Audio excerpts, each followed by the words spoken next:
Good morning, good evening, wherever you are around the globe.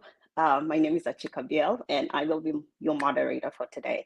We apologize for the technical difficulties that we just experienced a few minutes ago, but bear with us. Thank you all for taking the time to join us today. And if you're in the audience, please join us, type in your questions in our chat, and we'll have some time at the end to answer all your questions. Today, I am joined today by a great panel, and they will have a few minutes to introduce themselves a little later here. So for the context of this discussion, I will start by defining what employment is.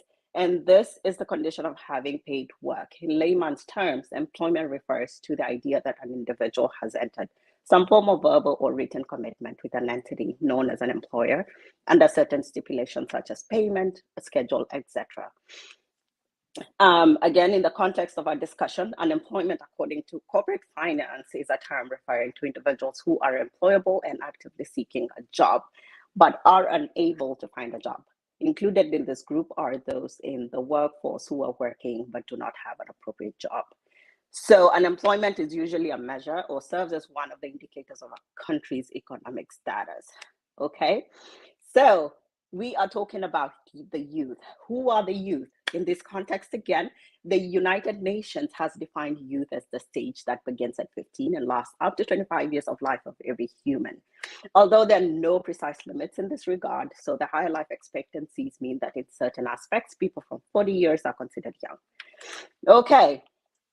In South Sudan, it has been established that unemployment levels are higher among the youth, and the prevalence of youth unemployment in South Sudan with its associate factors continue to entangle the South Sudanese society. Its negative impact is posing complex economic, political, environmental, social, and moral policies issues for South Sudan. Addressing youth employment will mean better utilization of human capital, reduction in the growing social problems, and improving the diminishing economic growth for South Sudan. Key conceptual framework issues for addressing unemployment are, employment creation, employability, entrepreneurship, and equal opportunities and acceleration of inclusive economic growth. In South Sudan, the importance of focusing on young people is very clear as they represent the majority of the population. 70% of the population of South Sudan are young. Furthermore, South Sudanese youth have low education attainment, inconsistent economic participation, and are also affected by the widespread violence that has existed for a number of years in different regions. Last reported South Sudan unemployment rate was at 12% in 2008. And currently, as reported by the World Bank, it's at a whopping 21%. So around Juba, which is the capital, unemployment runs high, where young men just hang around and pass time in the shades of trees. This is not to put, light on just the men. Young women hang around as well. Youth unemployment remains high, a concern in a country with a large and restive youth demographic. So addressing the unique needs of the youth should be given priority. And if the country is to avoid that group being marginalized and it causes a ripple effect. So there's so much to unpack in this topic, and our panelists will discuss and share the expert insights in this subject matter. So before we start, like I mentioned earlier, our great panelists will have a few minutes to give a brief introduction about themselves, and we will start with Honorable Nangomoro Bridget.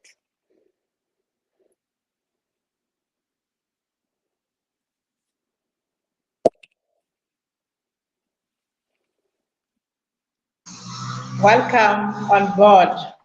My name is Nagomoro Bridget. Formerly an honorable and currently one of the jobless ladies around, though as a volunteer for South Sudanese Women Intellectual Forum, I support them as the program coordinator, and I'm so grateful to the South Sudanese Women Intellectual because they show a lot of unity among us women. Thank you so much. Thank you, Honorable Bridget. Dr. Ayak?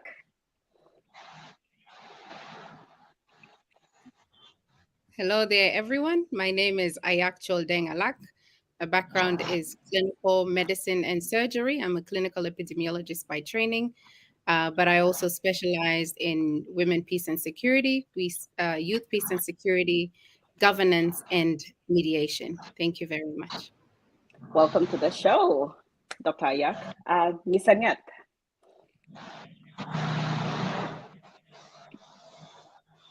Good morning, good afternoon, and good evening, everybody. Thank you for hosting us today. My name is Anget Achol Dedut.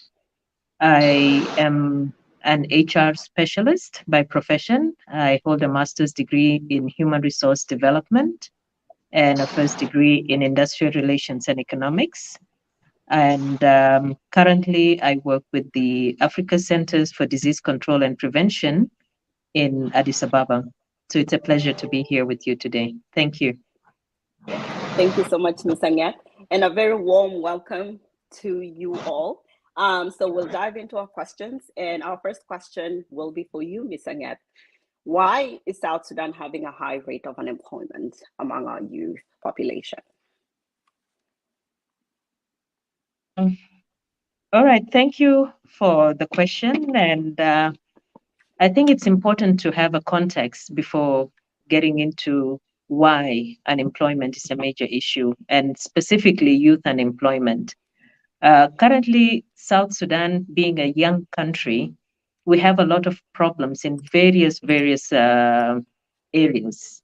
And employment has been a major area where our people have been facing a lot of problems. Getting employment has not been easy. And there are very many factors that contribute towards that. I would be wrong to say I know all the reasons for it, but having worked and lived in South Sudan and having had many people who are related to me who work and live there or who are there looking for jobs and are unable to get jobs, I would say there are quite a number of factors, and I have listed about 6 or 7 of them which contribute towards that. So when you look at the reason for high unemployment, first of all, I feel education plays a role. Oftentimes, when you don't have the right quality of education, it can hinder your ability to get employment. Currently, a lot of our institutions, I'm sorry to say, and I'm in no way putting down our institutions, you get the book or theoretical knowledge, but not necessarily the practical knowledge to be able to work on the job.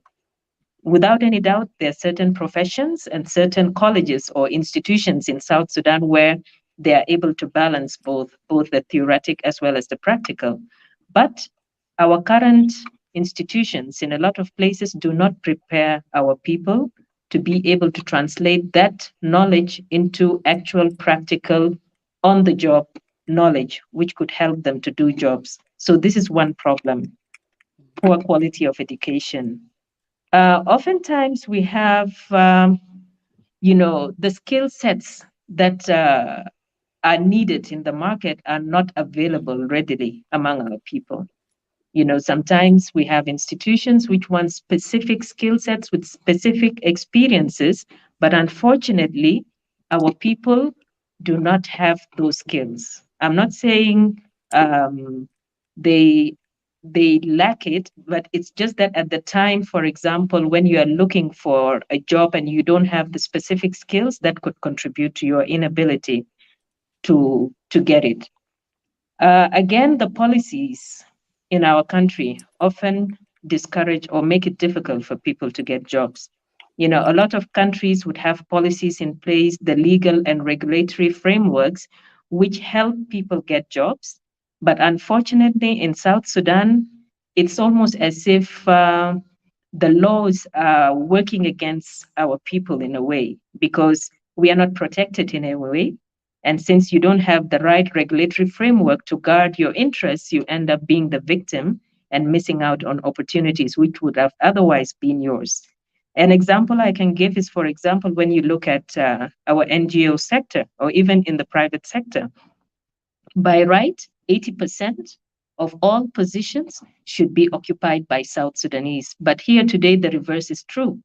This is simply because the law is not being implemented by the people in power for them to make sure that when an NGO comes into our country, they take up South Sudanese and do not give away the opportunity to nationals from our neighboring countries or so on. Every country needs to have a protectionist policy by which it protects its citizens. And one way of doing so is implementing the policies. So, in the absence of these policies or the legal frameworks to protect our rights, our people end up losing out. Um, Lack of political stability could be one of the reasons that contributes towards high unemployment.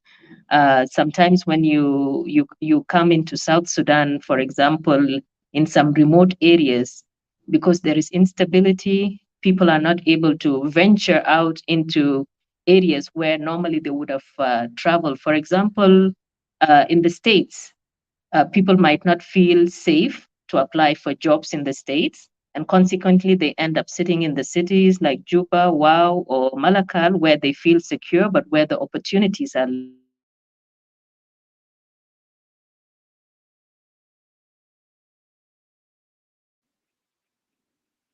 So I think it's important to have a context of We seem to have lost Miss Annette there for a minute. We will circle back to her.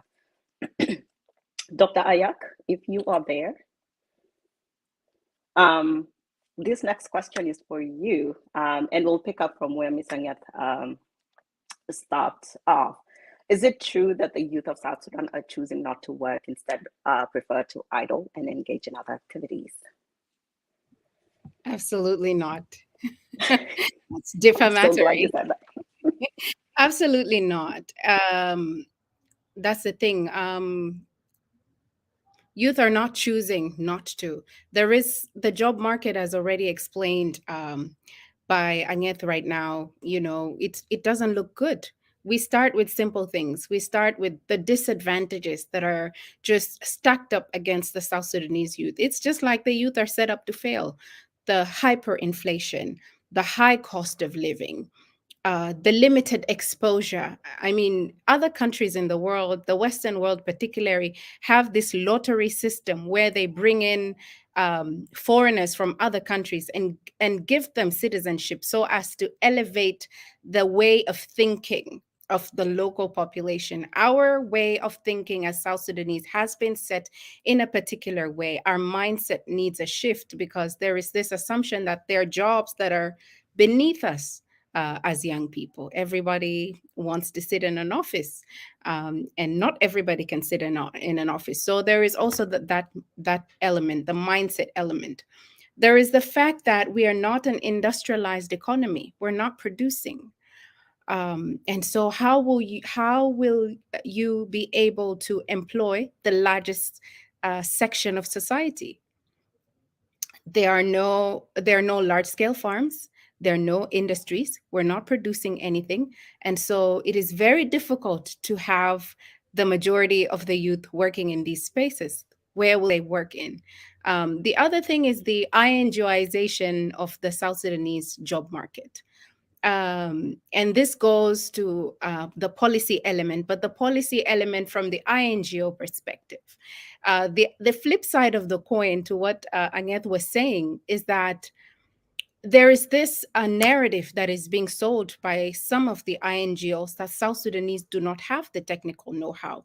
And yes, it is true we might not have expertise in most things, but we do have expertise in some other things too. Remember, we had a huge amount of qualified cadres, in the wake of the separation. South Sudan did not come out of nothingness, and so we have experts who, unfortunately, because of the INGization of the job market in South Sudan, they would not want to employ South Sudanese to continue selling the narrative that South Sudanese do not know.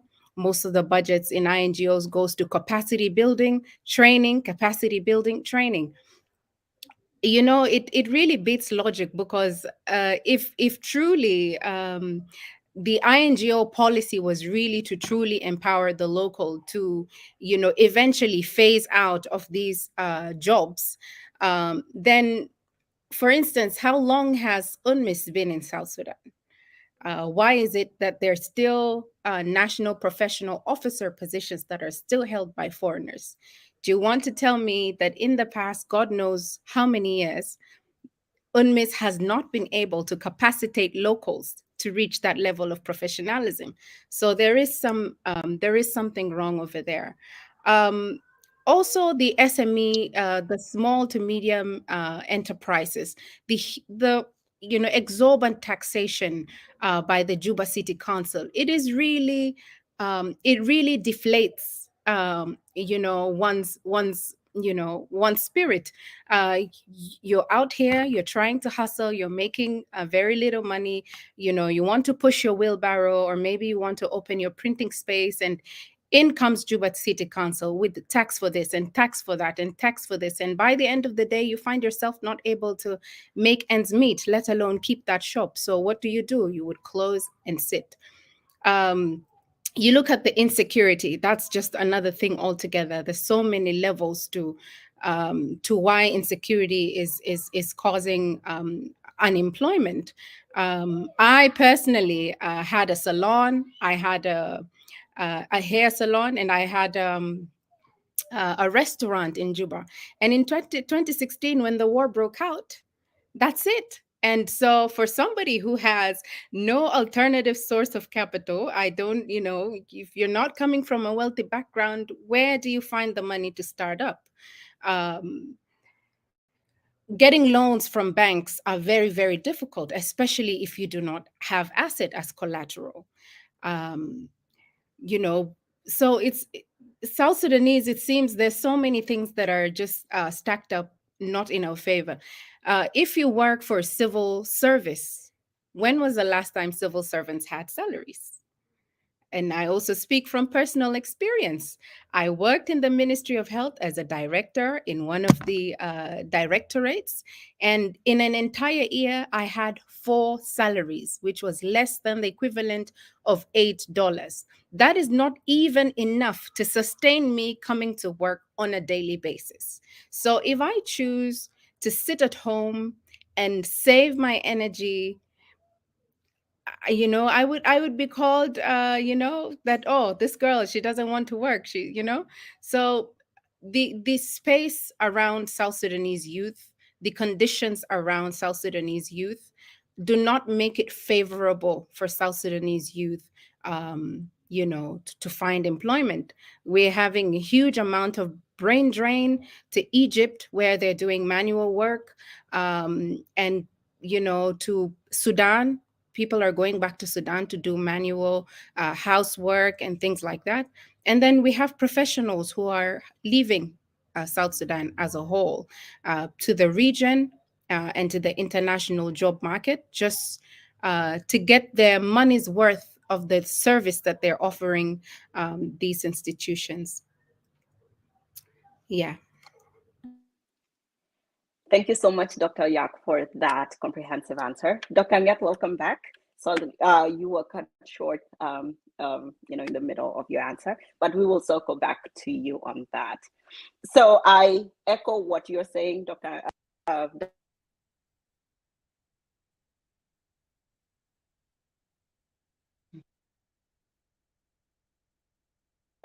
stacked against our youth. They're not able to beat it as much as we are resilient and honorable with that backdrop and the subject matter that has been deconstructed on the myths surrounding the fact that the youth do not want to work. Do you think, in your opinion, that South Sudan has failed the youth?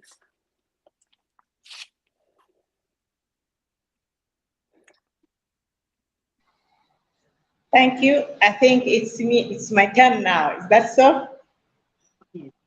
Thank you. Thank you so much. I always give a very short introduction about myself. I'm an educationist. I did education up to master's level, and then I diverted into development management. Thank you for this opportunity that you have given me. Yes, the question is, has South Sudan failed the youth? Please explain. That's correct. To begin with, I would say, yes, South Sudan has failed the youth. The The youth have failed South Sudan, and the youth have failed themselves. So, pick it from me. It is, kind of altered in three versions. Now, before I go to the three versions of how each has failed one another, I would like to congratulate. I speak right away in Juba. I move on the street. I live with the community, and I'm going to speak point blank of what I see practically happening on the ground. In the first place, I would like to congratulate all the youth amidst all the challenges who are trying their level best to do some work, manually, tedious work in order to earn their living. I really applaud the border guys. They're always on the street, they're always being knocked, and they're doing their best to do what they can. I also praise the blockers, the car washer bay, the assistant drivers, and the hawkers, business kind of like what the doctor mentioned, and in many other areas in which the youth are trying their best. Then to move on how the youth have failed themselves and how the youth have failed the country, South Sudan. This is the area I'm going to talk about now after praising those ones who tried their level best. One, this country is as they say, young and new. To me, it is aging.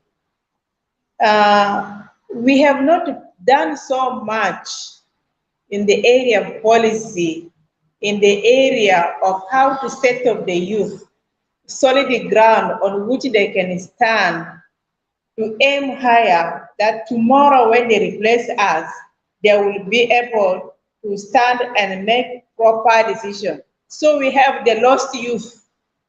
Most of the youth in this country are lost into insecurity, into all the challenges they go through.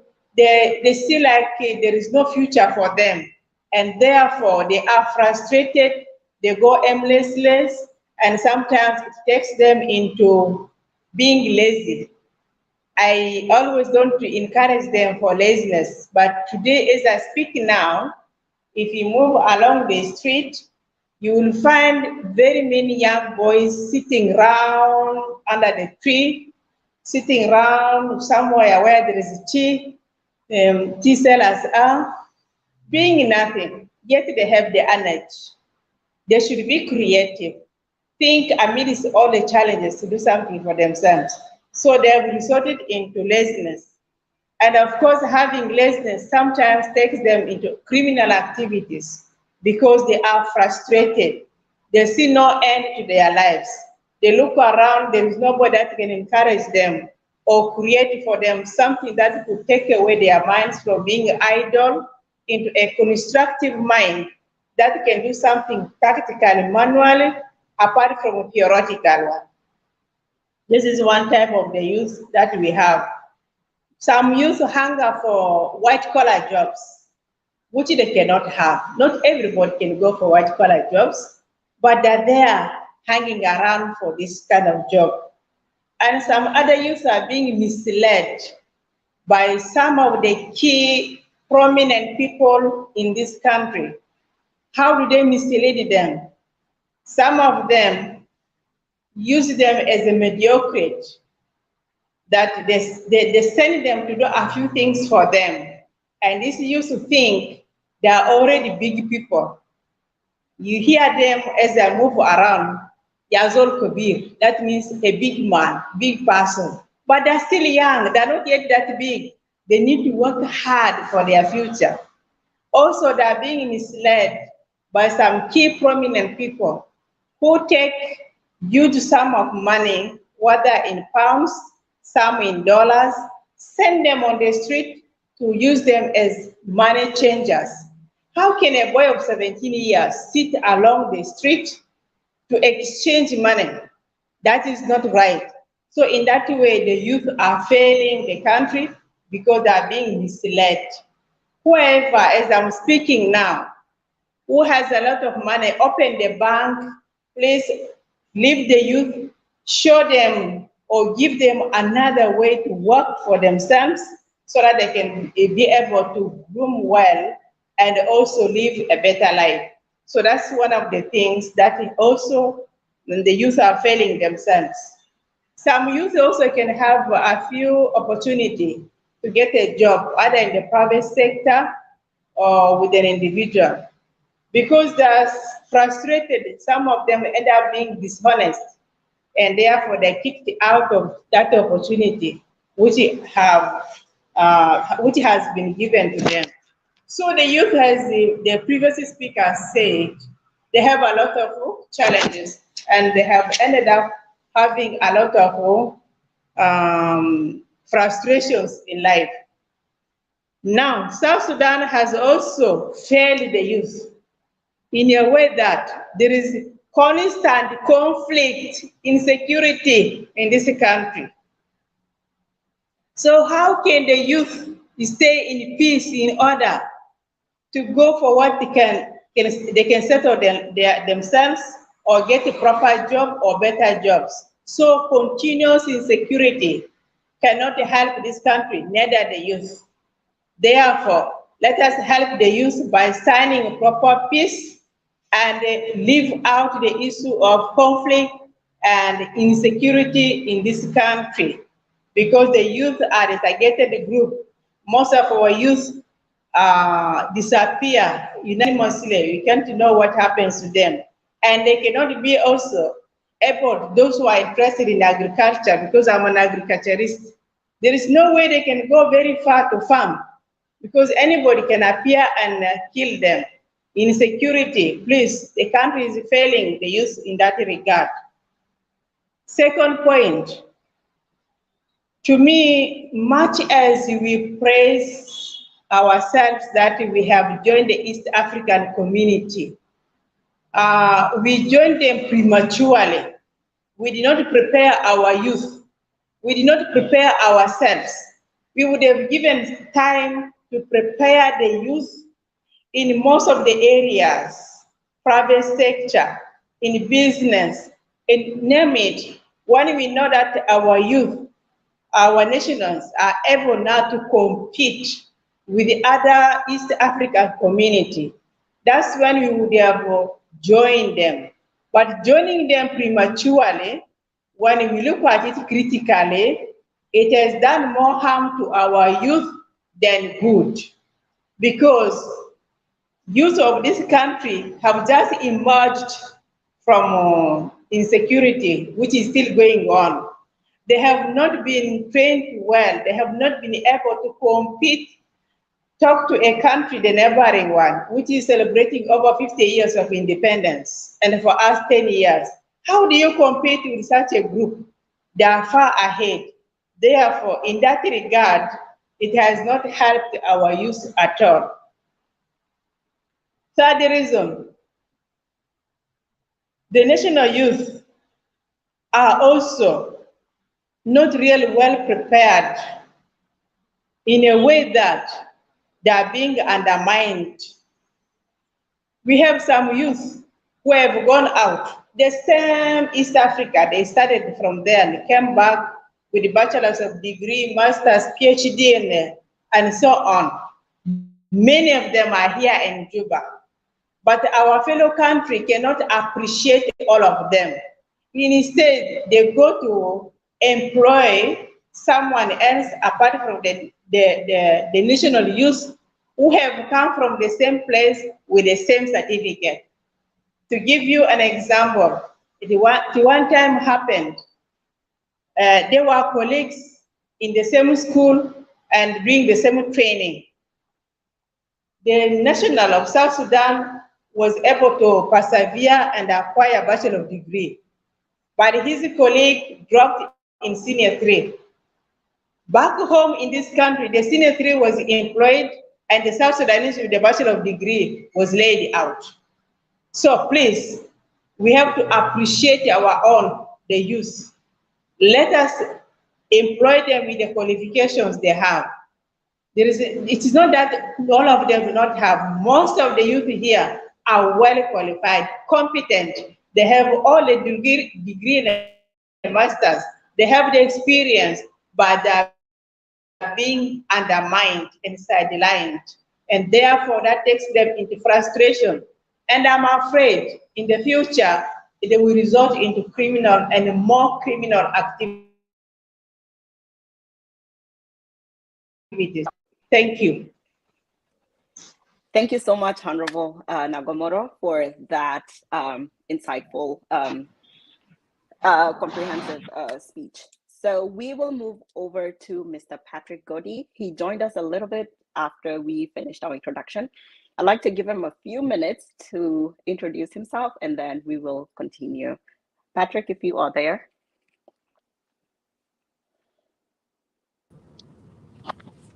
Hello, good afternoon, everyone. Well, I'm happy to join all of you. Sorry, I got in a bit late. I'm actually in the middle of some other engagement, but I'm happy that I've actually been able to join all of you.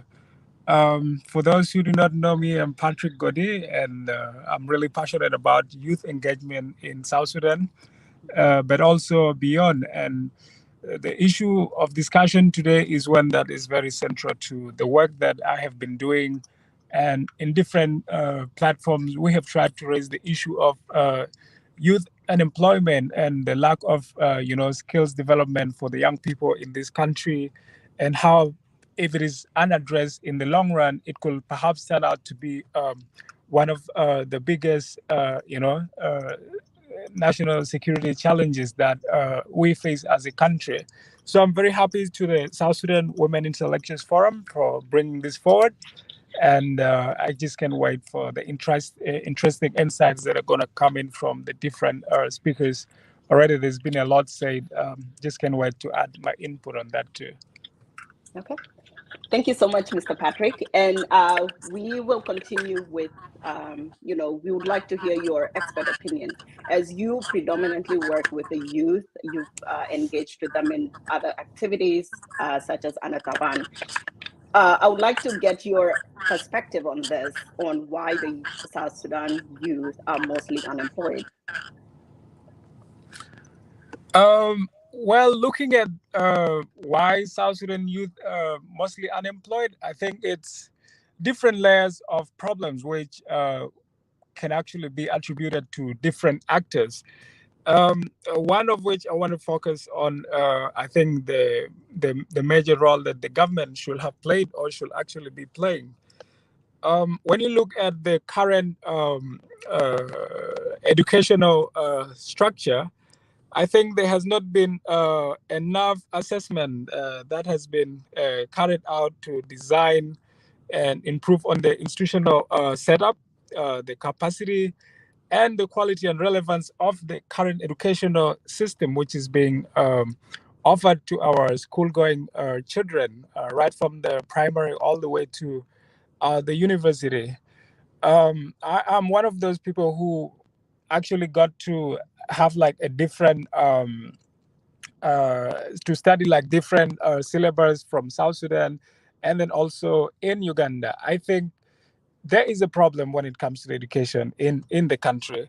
And what the government should have done actually is to carry out a comprehensive a study and establish, the right courses that are supposed to be offered to our current school-going children after a thorough assessment of the needs, the current needs, but also the future needs that are relevant for the development of the country, but also taking into consideration the evolving nature of the workplace.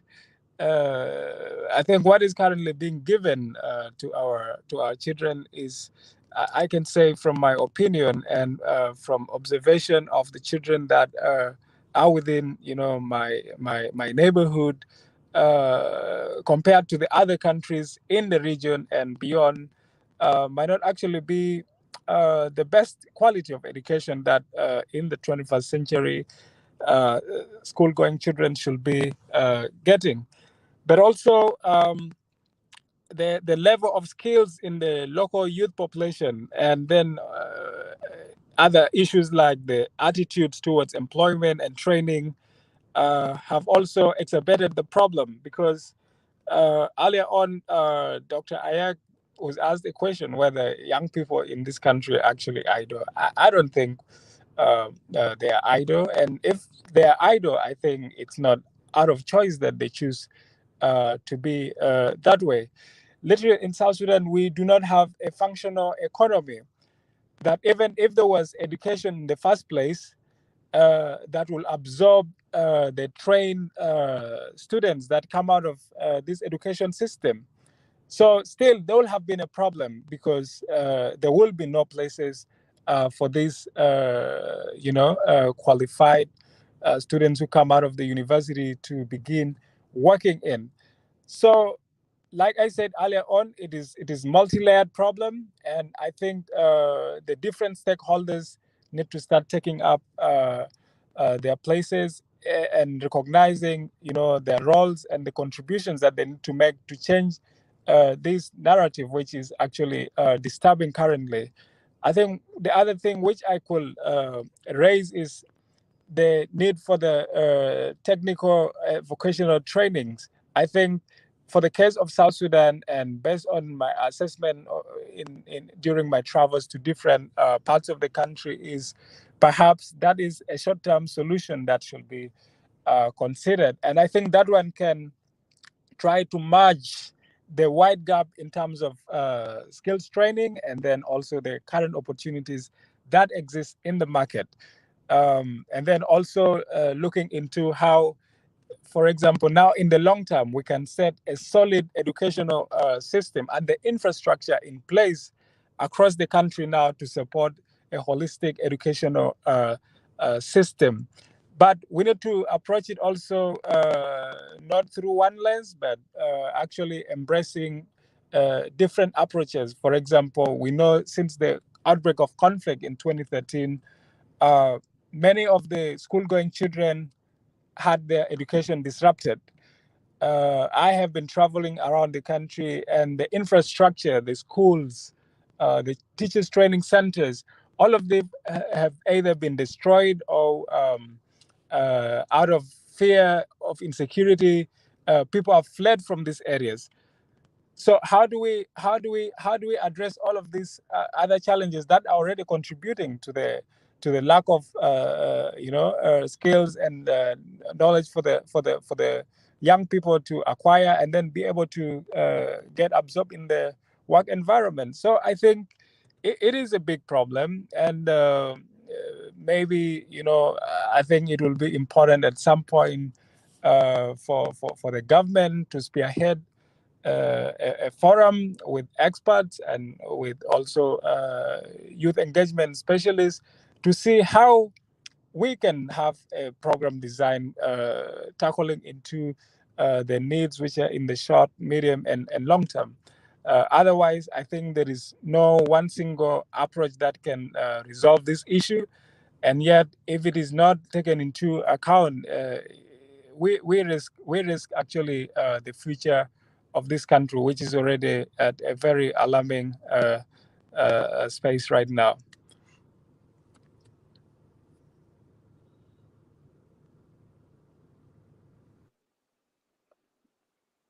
And we are back. Okay, moving on. Thank you so much, Patrick, for that elaborate perspective. We will move our attention to Ms. Anyet. And Anyet, based on all these other challenges that have come up, another report that has come up is the youth complaining about their CVs not selling out for potential interviews. So what tips as HR specialist can you give to the people watching you today about the CVs and job interviews? Thank you, Achik, for that question. It is true that your CV is the first look into who you are and what you can do. And a lot of what you can get can be found in that first document, that first paper, which gives us or the employers information about you. In my line of work, I go through hundreds of CVs, and to be honest, some CVs, from the time you just take a glance at it, you can tell whether or not the person fits a particular job. So it's very important. And this is something I really want to stress because I have noticed it a lot, that people don't give a lot of attention to what they put into their CV. They just feel you have to come up with a document that has some information, submit it to the employer with some copies of your certificates, your IDs, and that's it. You expect to be called for a job. Well, hundreds of people are doing the same thing, sometimes even thousands, because there are positions sometimes which are very well advertised and which catch a lot of people's interest. And that means the competition can be really tough. So putting a lot of attention into how you present yourself in your CV is very, very important. Again, I can't say it enough. Don't produce one generic CV and expect it to get the job of your dreams. It does not work that way. I have been working for the past 25 years. I started working in 1997. And to be honest, for every job, I have made it a point to look at the job description, to look at what they are looking for. And then I go back and prepare my CV to match what is needed for that particular position. So, my first advice to people is start strong. I cannot stress it enough. Start your CV strong. In the first instance, make sure you put just a brief summary of your skills. And from there, it will give the prospective employer an idea of whether or not you are the person for the job. So start strong, summarize your skills in a manner that will catch their attention. This is one. Again, emphasize on results. A mistake that people do is that when you're writing your CV, for example, I can say, oh, I work at Africa CDC as a senior HR officer, duties and responsibilities, and I just copy and paste it from wherever. This is what I do. I prepare job descriptions, I shortlist candidates, I onboard people, and so on. This is very generic. It doesn't show what you're capable of. But if I were to say, I interviewed 500 people in the course of 4 or 5 years, I managed to onboard so many people, I developed policies on onboarding and offboarding, I developed policies on recruitment. You know, all those things, when you show results, you give details of what you have been able to achieve, that will sell more than just putting in responsibilities and duties which nobody knows whether or not you actually did. So this is one thing. Please put in results, because results do sell. These results, as I say, should also be customized to the job you want. If a job says they need somebody who has skills in recruitment, mention that you have done recruitment, you have used different recruitment tools, and so on, and that will help you get the job. Be concise. Don't beat around the bush and write a huge booklet and say, this is my CV. A CV can be short, but present the information needed for the job. So try to make it brief, but make sure it captures all the necessary information that you need. Again, I mentioned that you mention your results, your achievements. If there is a way you can even take it a step further in mentioning what you managed to achieve, what your results has been, quantify it. Give it numbers which clearly indicate that I managed to achieve so much in this period of time by giving numbers. How many things did you do? How many things did you achieve? And so on. So it's important to do that. And please don't include information that would be useless. I know a lot of people just try to fill in the paper with anything that they can think of.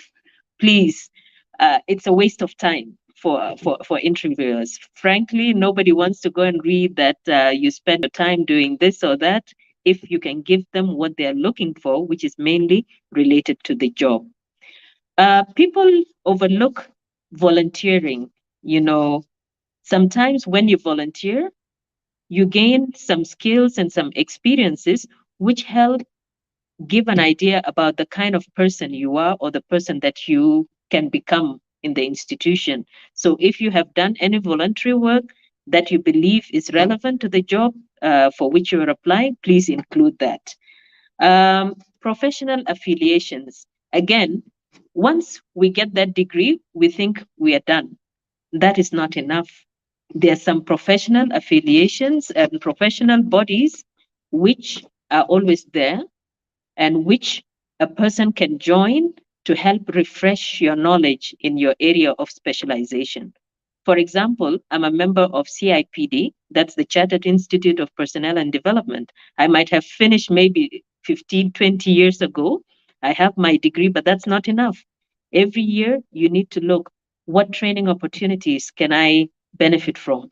What professional bodies of similar minded people can I become part of so that my knowledge in the area grows and I can educate myself on any new developments that are there.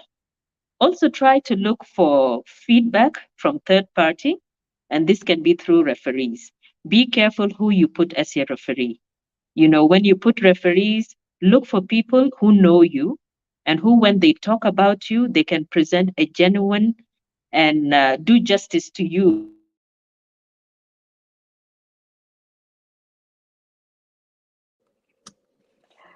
We seem to have been disconnected with Miss Anyat.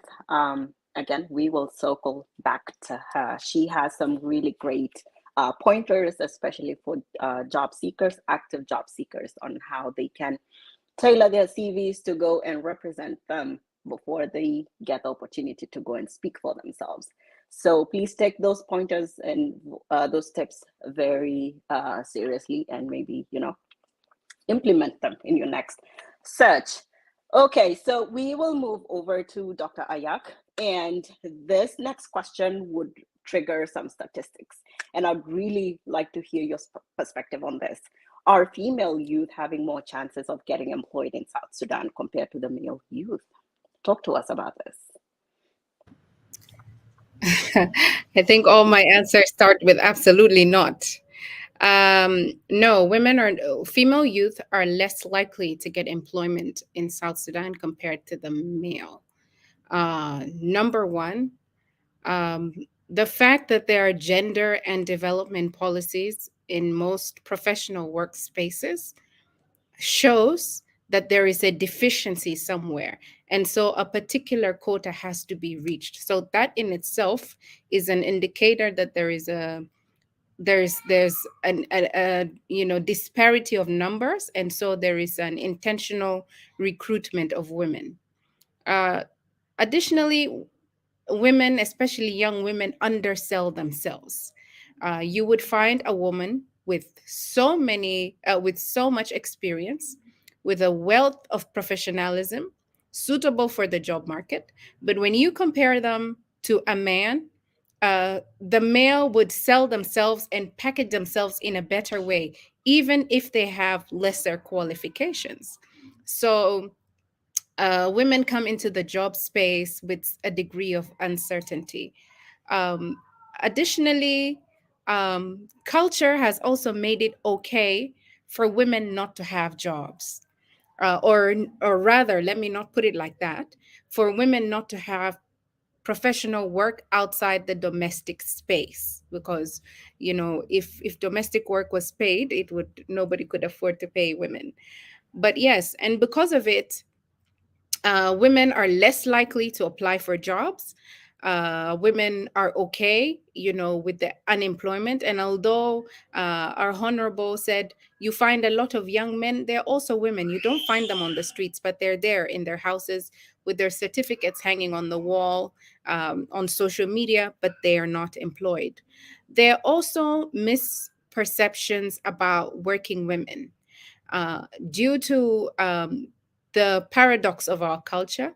Our culture is repressive to women, but also, on the other hand, it's overprotective of women.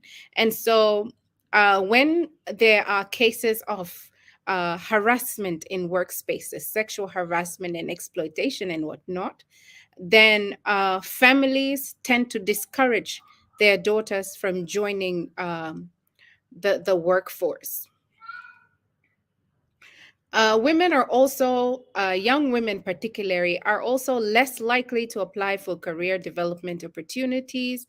They're less likely to apply for leadership opportunities. For instance, you have the Young African Leaders Initiative, the Moremi Initiative, and all these leadership initiatives where you can acquire many, many skills, including how to write CVs and, you know, how to do project management, and exposing you to the correct network. But as a result of women not necessarily being exposed, women not necessarily having the courage, I would say, and being more reserved with selling themselves, with selling themselves as an employable package, we miss out on a lot of those things. Additionally, although this is against most HR policies, you will find women are less likely to be employed, particularly women who, you know, are young and are still in the reproductive age bracket, because of issues to do with pregnancy and maternity leave, because maternity leave is paid, and as a result, work output might go down in those spaces, especially when it is a small organization or institution. And so women of reproductive age are less likely to be employed. So there is a preference for the single women, or the women who are more older and less likely to be planning to increase their number of children. But that having been said, there are definitely more women in the informal sector, particularly, particularly self-employed vendors at the vegetable stalls. That's predominantly women. Women in the salons, women who do the cleaning on the streets, who are paid on daily wages. And so when it comes to the informal job market, when it comes to the job market that has either daily wages, that is mostly service driven, then you would find, in the salons, it's predominantly young women. Thank you so much, Dr. Ayak, for that explanation. We will move over to Honorable Nagomoro, and this is a continuation on the challenges that we talked about earlier, on the challenges.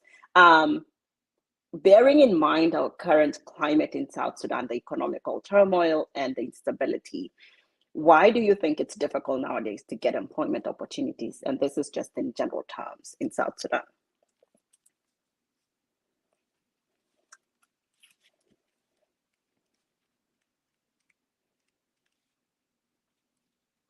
You're mute.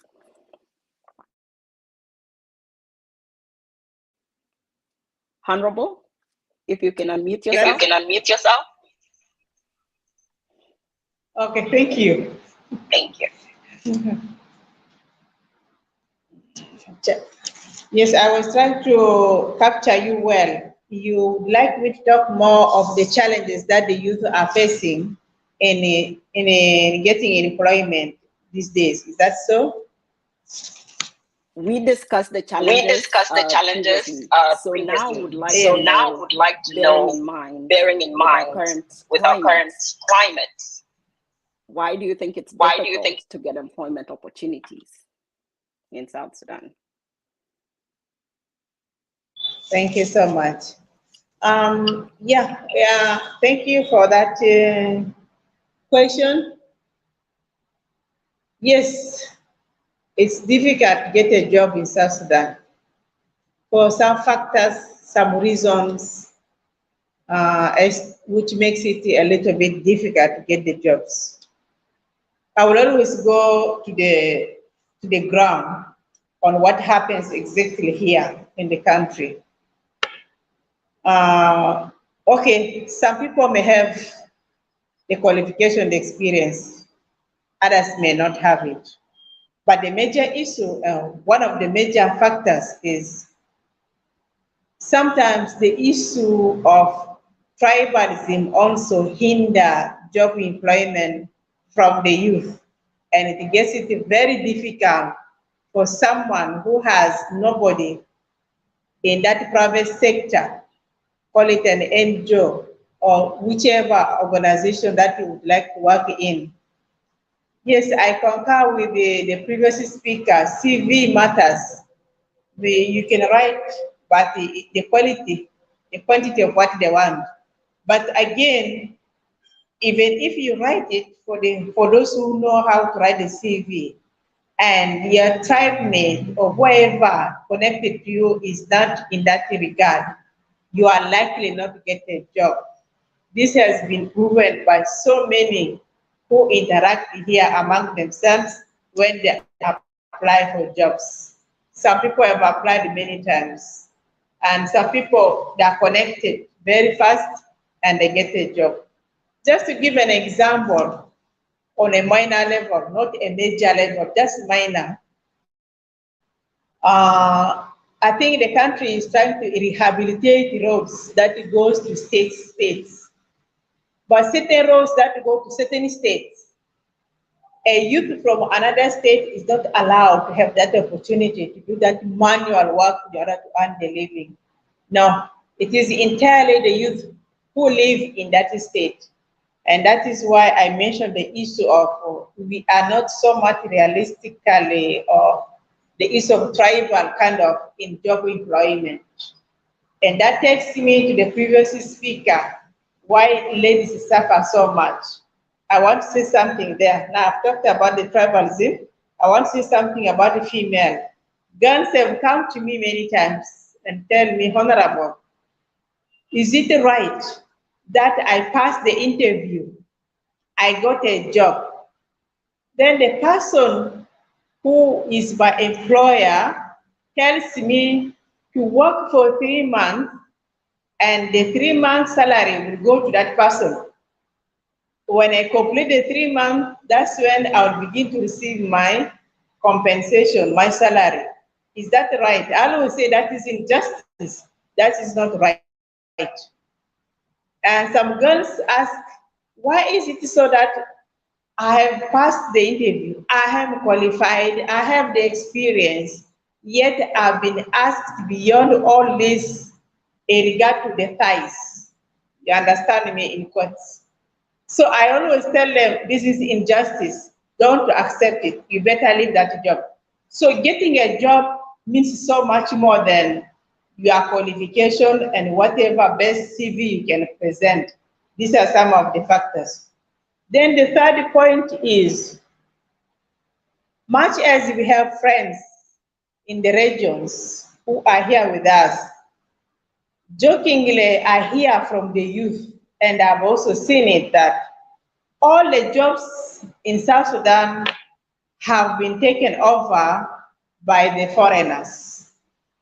When you go to the NGOs, 3/4 are the friends. Those are our friends. We like them. They help us, but we need to strike the balance in getting jobs. So most of the jobs have been taken by our friends. As I talk, go to Koyakoya market, business area, any business person, all have been taken. Again, to make matters worse, also the multiple taxi, which somebody mentioned about before. How can we encourage the business community to move ahead when they have multiple tasks? So getting jobs even as an individual, self-employment, to run your own business is not even easy. Things are very, very difficult. Therefore, these are the few that I can mention, but I would encourage whoever is listening to me out there in this country, I'm in Juba, please be honest with our ladies. When women apply, do not ask them beyond their qualification and experience. Please respect them for who they are and what they are. I really stand for that one. And please, I also urge the government to strike a balance for jobs between our friends and the nationals. This has happened in other countries, but we need to have a balance. There should be a limit, an area where nationals work and an area where the friends can pick over. Unless otherwise, nobody who can be able to have that experience, that skill, that is when we can take a friend to fill the gap, but not the way it is right away now. And it's not even easy for the government. I see them battling with that. What can they do? But they know where to do something better than. So let them please think about and strike a balance. So these are the few reasons to so many that makes the employment nowadays very difficult. Thank you. Thank you so much, Thank you so Honorable. much, And Honorable. you And have heard you it, have all heard members it, of the all audience. members of the audience. She has put in a She fight, has put in so a please fight, pass so on the please pass message. on the message. So we are circling back to Miss Anyet. The technological issues that have affected us today have hindered us from, hearing her very expert opinions and insights on the CVs and how to tailor them to stand out in a job interview or even during the application for a job. So, Ms. Anyet, I would like to give you this opportunity to conclude on your second question. And also, if you could go back to conclude your first question when you were cut off, that would be great. Thank you. Okay. My sincere apologies for the technical glitches that I am currently experiencing. We're having some power outages here, so I'm using data on my phone actually. I think I was just trying to summarize my response in terms of how to make your CV stand out. And just to go back, because I can't recall exactly where I stopped, I just mentioned that please include all necessary components when you present your CV. Prepare a CV that is clear. Don't make it too busy. Make sure it's concise and make sure you put all the necessary components. And when I say components, make sure your name, your contacts are there. And when I say contacts, not just telephone, email should also be there so that you are easily accessible. Write a brief summary, a professional statement about yourself, because from the summary, it would be known whether or not you have what it takes to take up the position. Mention your core competencies and your skills and attributes. Never forget that. Because when you list out, for example, your ability to multitask, to use certain softwares which are necessary. For example, if you're an HR person and you say you are able to use PeopleSoft or some of the ERP program, that would already give you an added advantage. Where I work, for example, knowledge of multiple languages from the continent could also earn you some extra points.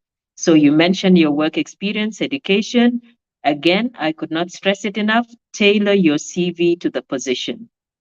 When you tailor your CV to the position, you would be able to leverage on some of the keywords because every position has some key requirements. And this you can pick from the advert that you got. So when your CV involves or includes some of those keywords, then it improves your chances. Please know that for various positions, and when you're competing regionally or internationally, don't think that it is human beings who are going to look through your CV.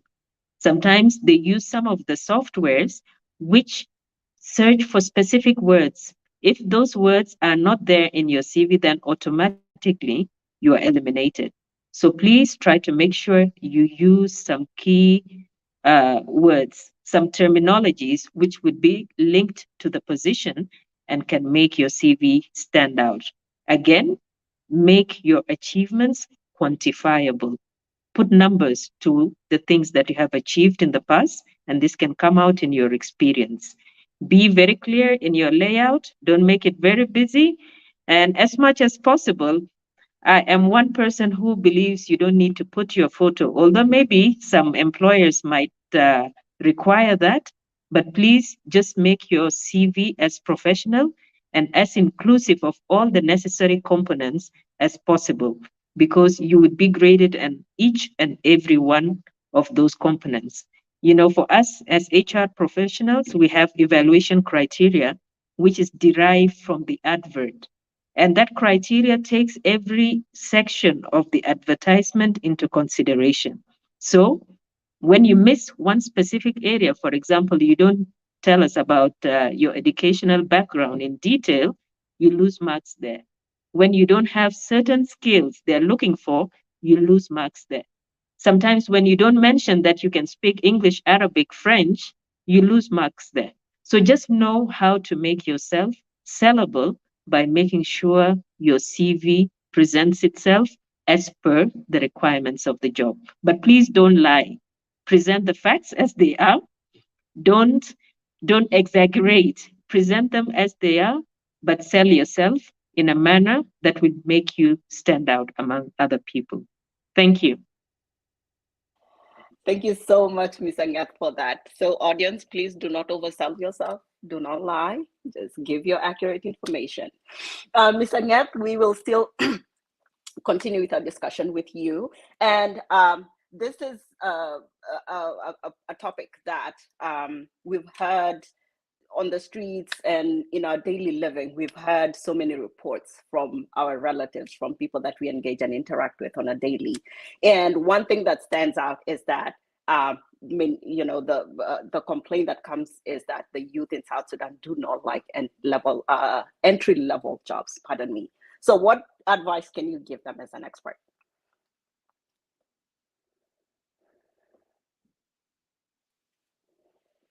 You're mute.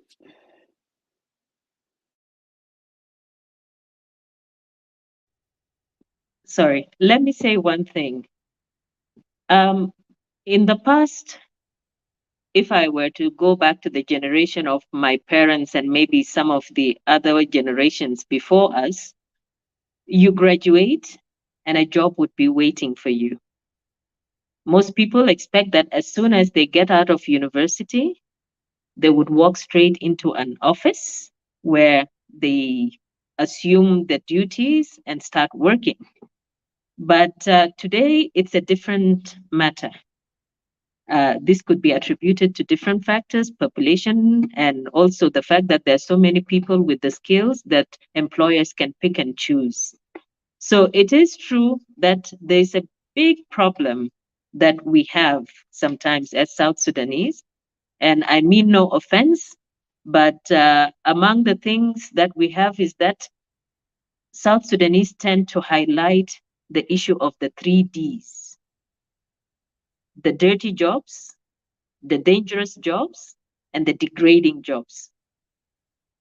Sometimes a person with a degree would look down on taking a job which is not aligned to what he or she has studied. And this in itself presents a problem because nowadays, getting that paper alone is not sufficient. You need to have had experience somewhere before you can be given a job.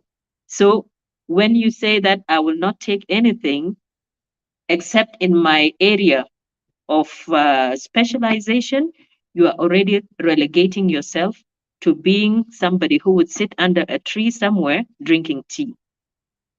I would relate it to my personal experience. When I finished university, and I finished in 1997, I went back to Khartoum. And obviously, I had expectations. Being a graduate of economics and industrial relations, I thought I would get a job. But in Sudan, the reality was that as a South Sudanese, my opportunities were very slim, very limited. So what I did was I went around, I would look at wherever I can get a job. And my first job, I worked as a receptionist in a hotel. I used to work morning shifts sometimes, other times evening shifts. This is not in my line of specialization, but I needed that step in the door to get some experience. And I did it for 1 whole year.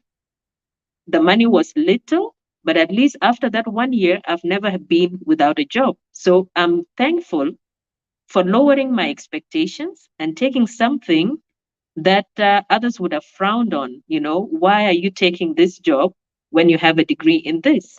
But I needed to get out there, get into the market, get into the networks that will help me now get the job of my dreams or the area of my specialization. So I need our people to lower their expectations. A lot of times people would say, oh, no, no, no, I cannot take this job. But let's face it, I've lived in the West. I've seen people in the diaspora doing all kinds of jobs to survive, and our people back home would still accept that money. Why is it okay for your brother to take up something that you refuse to do here in South Sudan?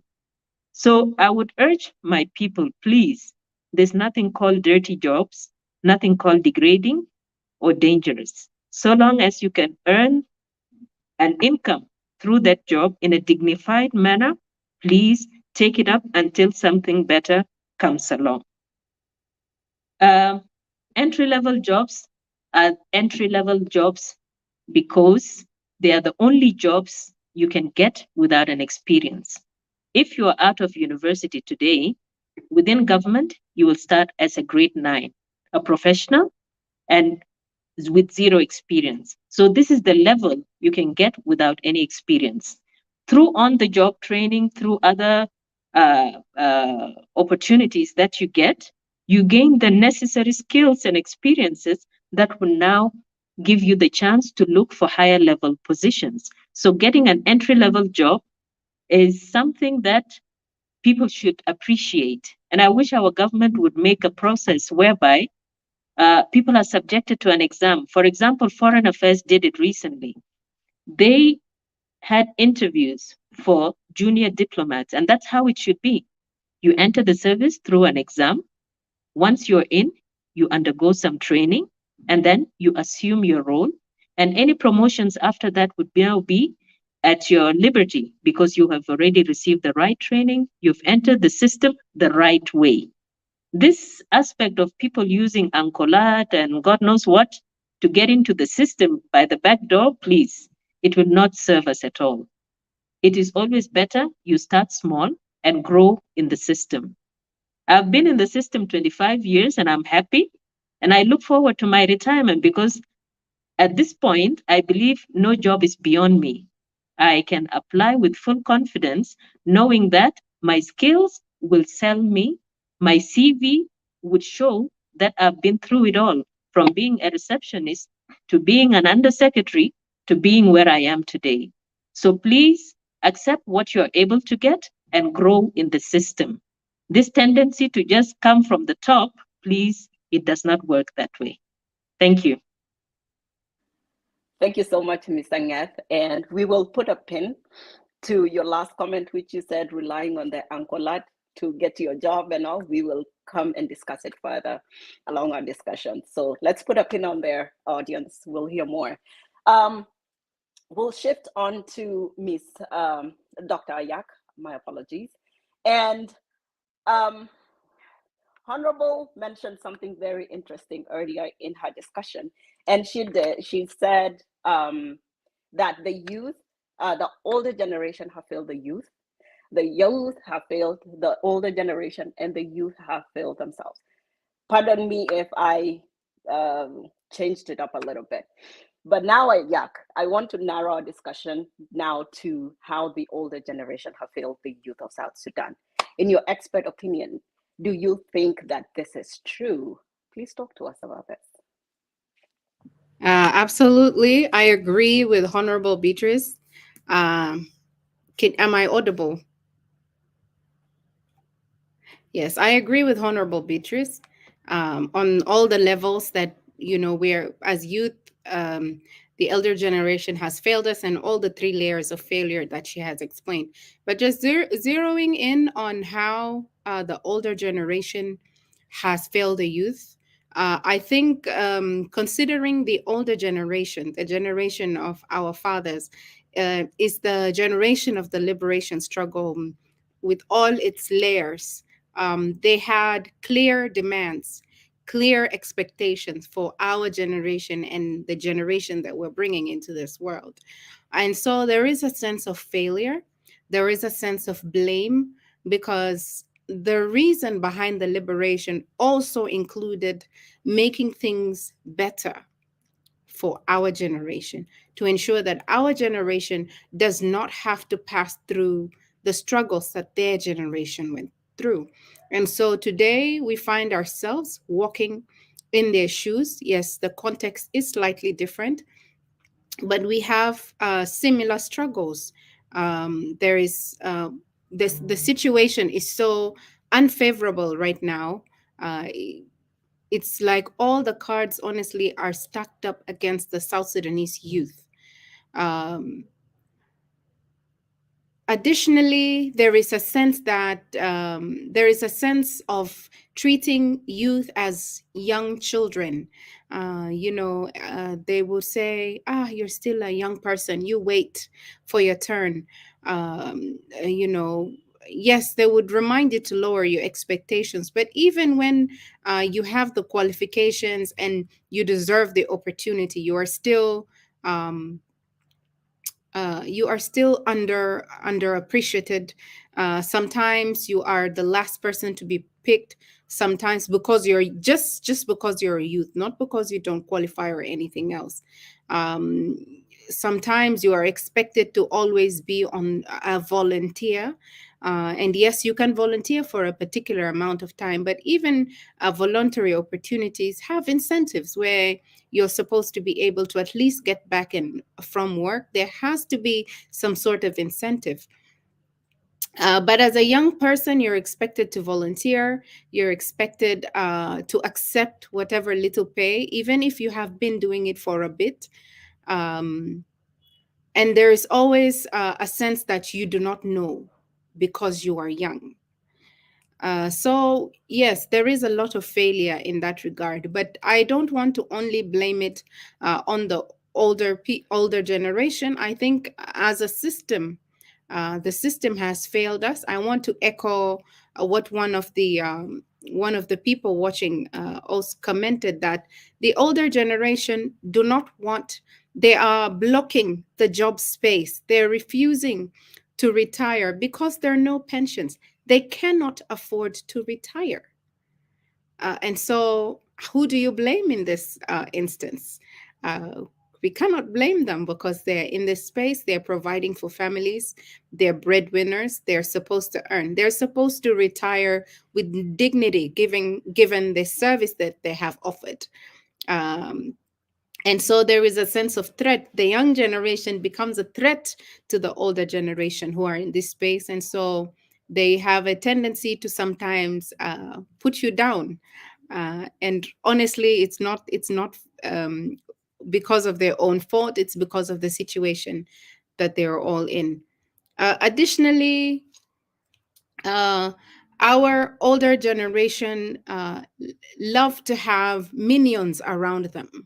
And so the type of empowerment that they're offering is not teaching young people how to fish, it is handing out fish to young people to keep a minion around you, to keep a group around you, so that when you're moving or when you call, you have all these young people at your beck and call.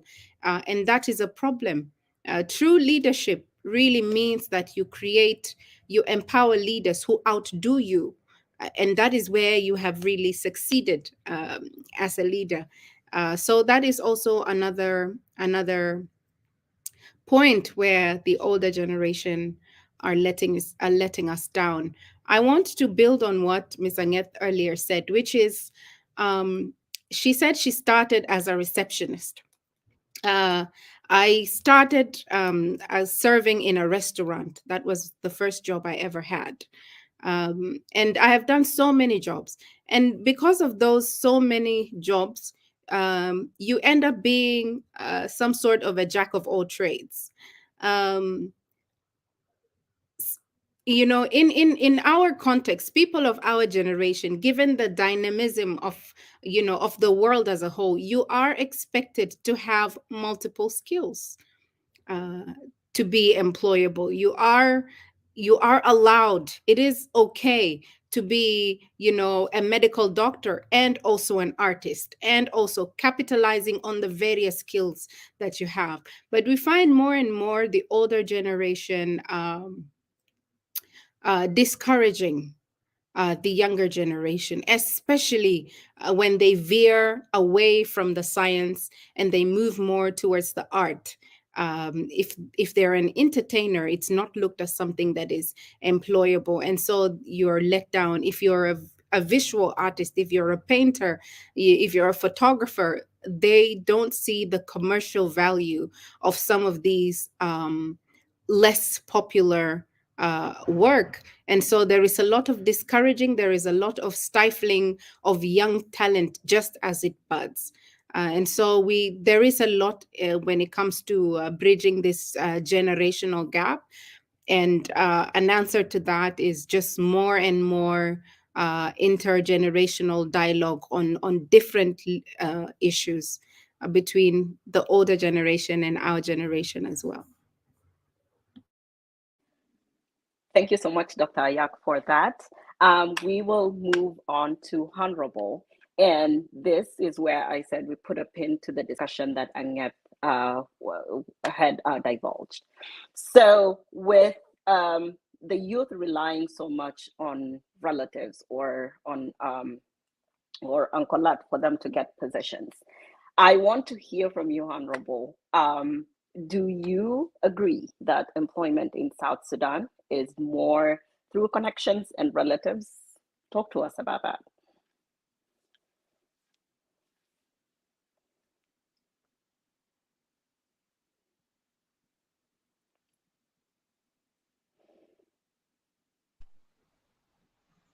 Yes, is it me? Hello? Yes, Honorable, we Yes, can hear Honorable, you. we can And hear yes, you. it's your And turn. yes, it's your turn. Okay. Thank you so much. I think I have to say something on how jobs are being connected, either on a relationship or not. Well, much have been already mentioned. We have talked much about it. And I would say, yes, it happens at a major scale, and at a smaller scale, no, because there are people also who get their jobs in a rightful way. They can go and apply and go through the system and get a job. That is a minor at a smaller scale, but the majority go through connections. Here, when you are not connected, it is just very difficult for you to have a job. Very many have testified it. I can also testify it. When I returned, I was interested to do some consultancy. I applied for consultancy until when I was connected. That was when I also went for consultancy twice.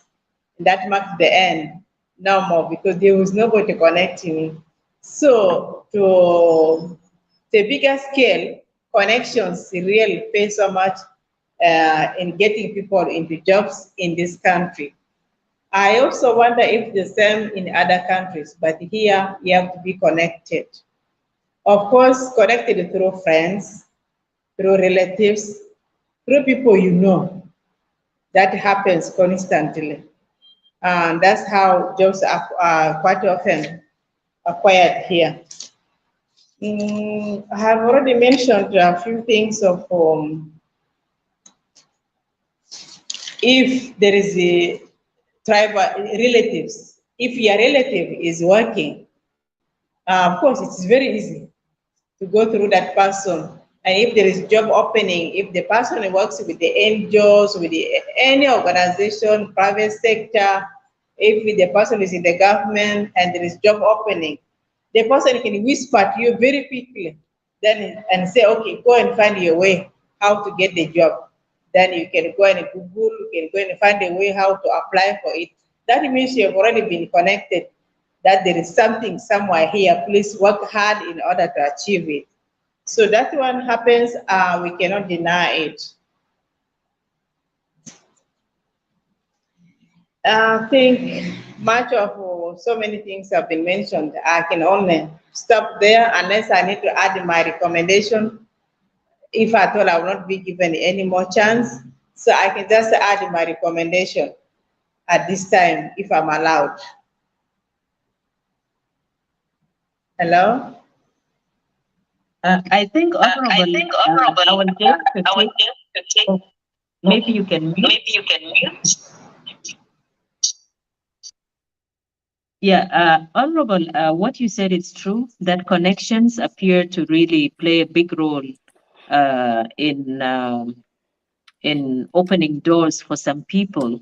But the sad reality is the vast majority of South Sudanese might not have those connections. And this is where it really is a major concern for people in the HR professionals like ourselves, that a person might get in, but they might not be the best suited person to actually do the job. Meritocracy is something that seems to lack value in our government or even in our NGOs and private sector.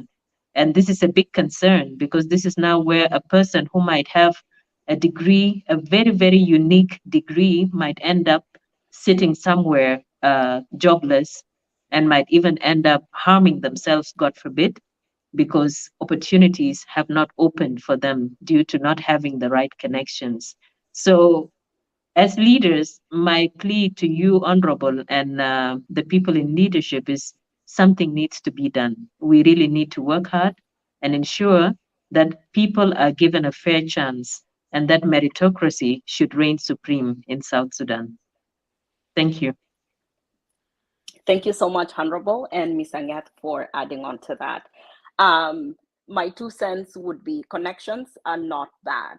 Connections with open and transparent recruitment works perfect because then you match the person to the right job. Just like Ms. Anyat said, there has to be a system. However, the disadvantaged individuals who do not have the connections suffer. They're not playing, it's not an even field.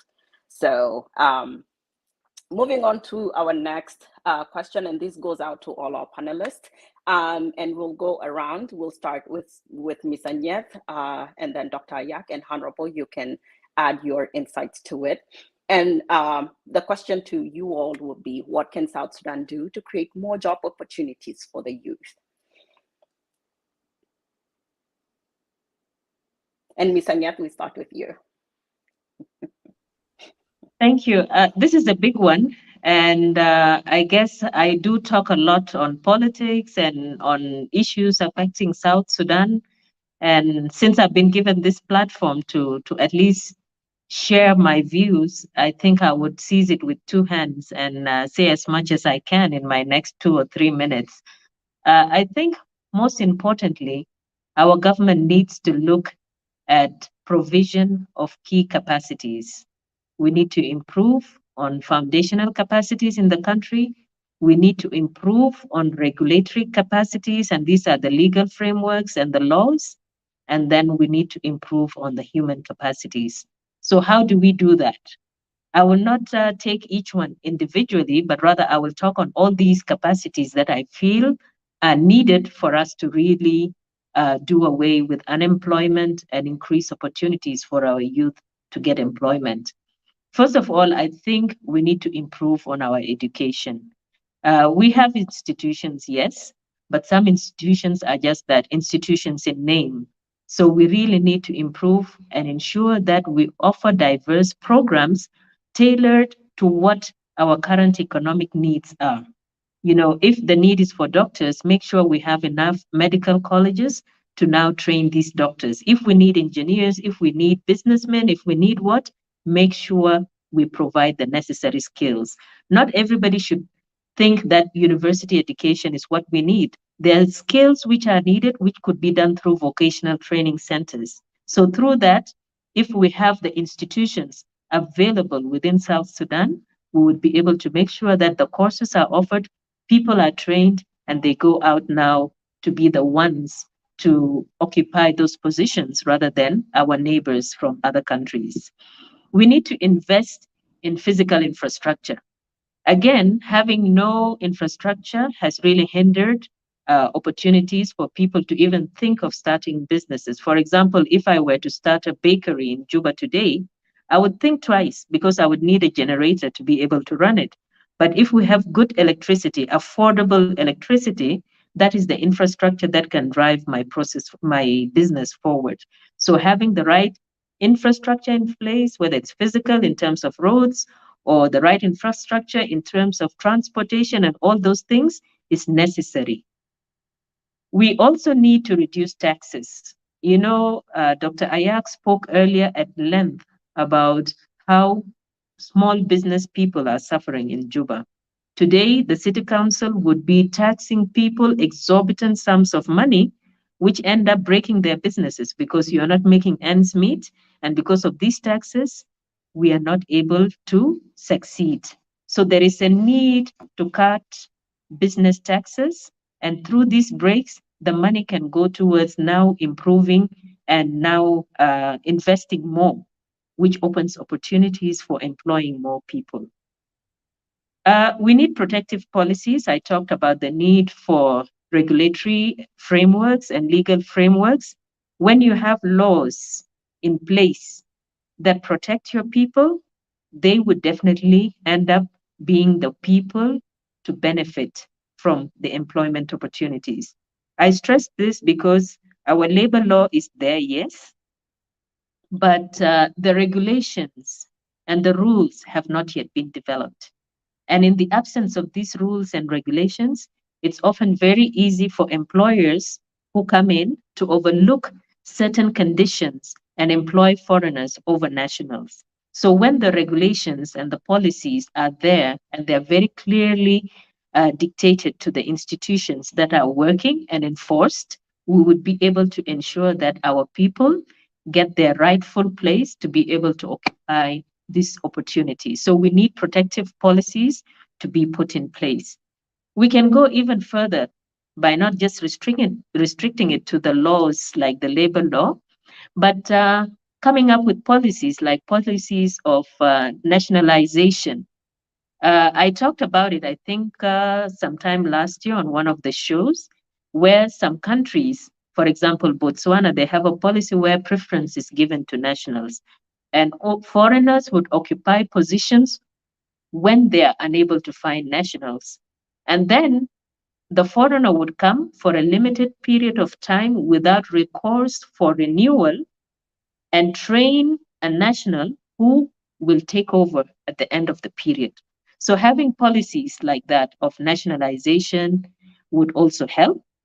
Having policies which give preference to youth employment can also help.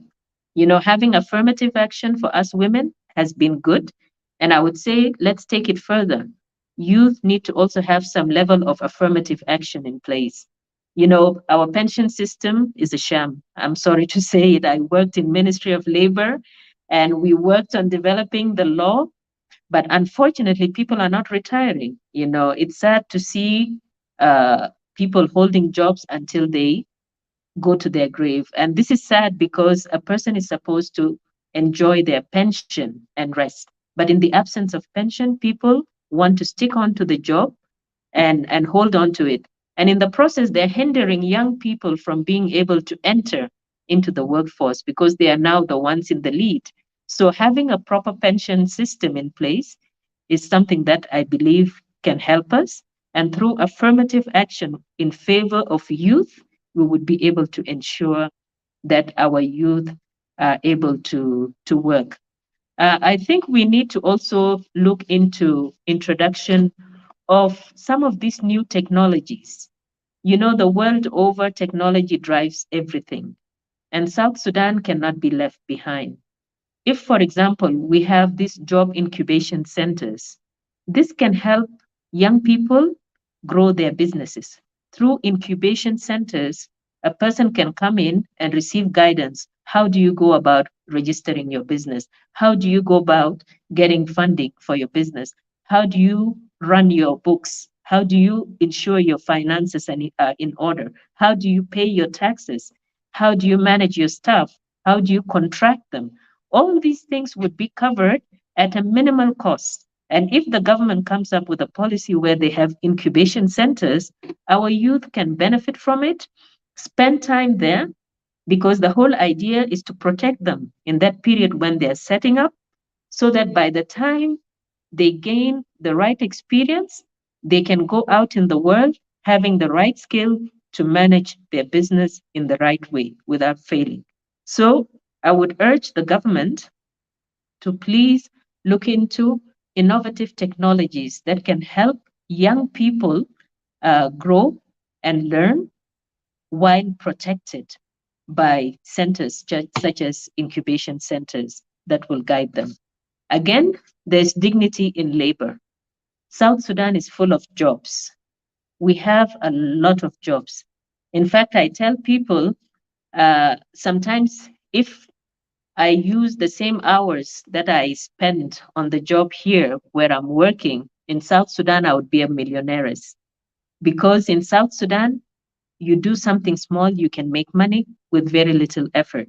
So what would happen if you put in as much effort as we do? Because like today is Saturday, but I was working up until 15 minutes before the interview. This is something that our people need to seize. Our country is rich in resources. Our country is rich in opportunities and ideas. It's just a matter of our people going out there, looking for it, seeking help from the right people, and our government protecting us to ensure that we benefit from these opportunities. So, this is what I can say in terms of how we can create employment opportunities in South Sudan. Thank you. Thank you, Ms. Anyet. We'll move over to Dr. Ayak. What can South Sudan do to create more job opportunities for the youth? It's very difficult to come after such a comprehensive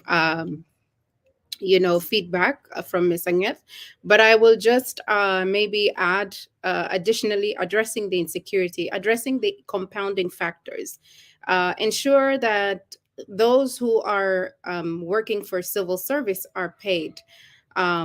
The availability of service infrastructure, having a united taxation system.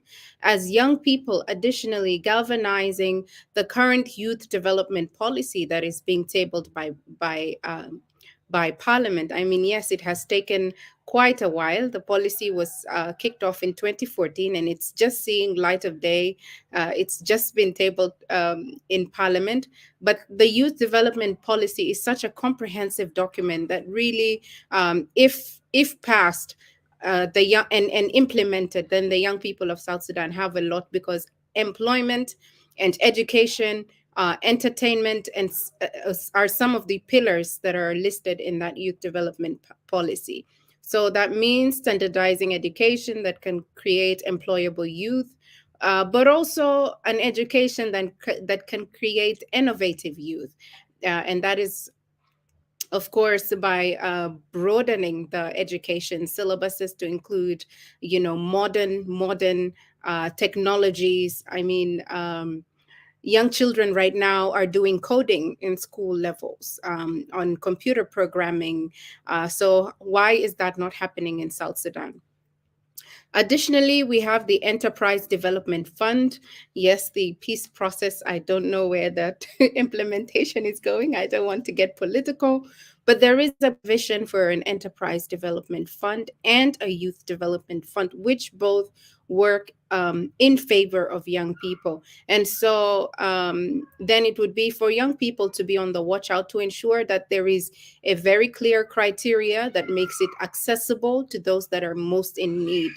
I like the idea of investor fairs, similar to Shark Tank and the rest, where if you have an idea that is commoditizable, you could share it with investors who would then give you a particular percentage and walk with you and partner with you and journey with you along your entrepreneurial journey.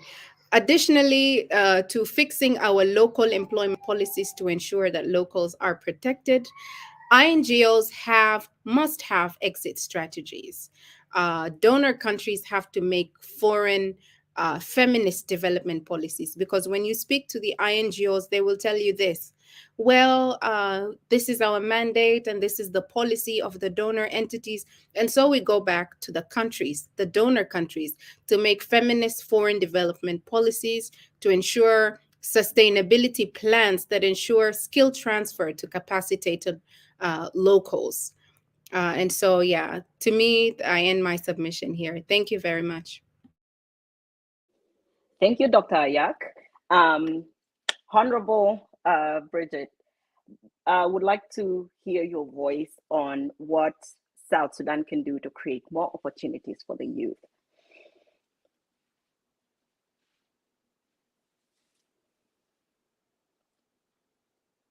Honorable? Yes, please say it again.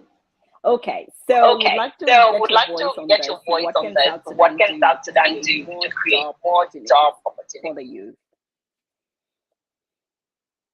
Much. Very comprehensive feedback has been already given by the two previous speakers. What I can add to, just like a repetition, peace. Peace will help everybody, including the youth, to use their minds to do what they can, that can sustain them. In Arabic, we say shakil muk.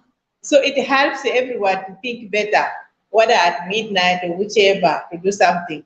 Peace comes first. Then I would also say,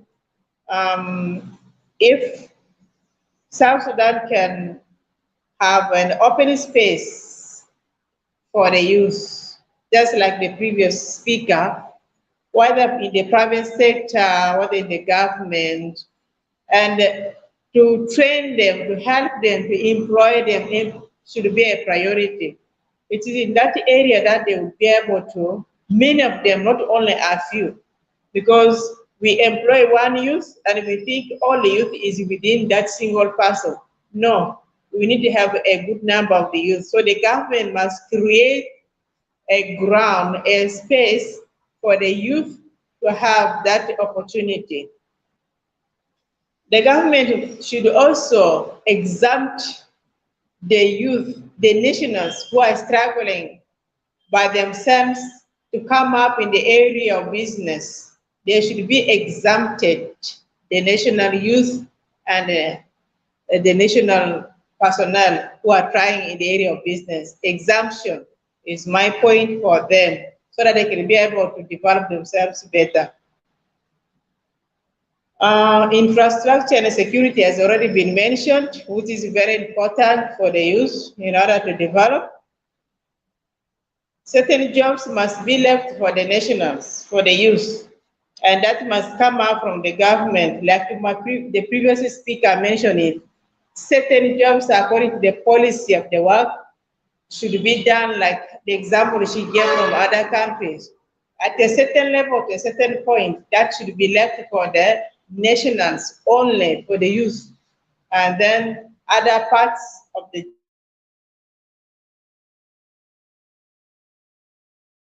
job, specific profession in certain fields, then that's when we can employ other people. So this should be in place, just like how it was mentioned. And that's very, very important in that area. Then the youth can be able to have a space, a chance to get the jobs. Then my final recommendation, which I wanted to add to this at once, I may not have chance again to talk, is one, please, we love this country. Youth are the futures of this country. Tomorrow we are facing out. Let us create a solid ground for the youth and take it as a priority to help the youth, train them, employ them as a priority to get jobs in order to settle and think better. Also, prominent members, especially in this country, whether in the government or in the private sector, should always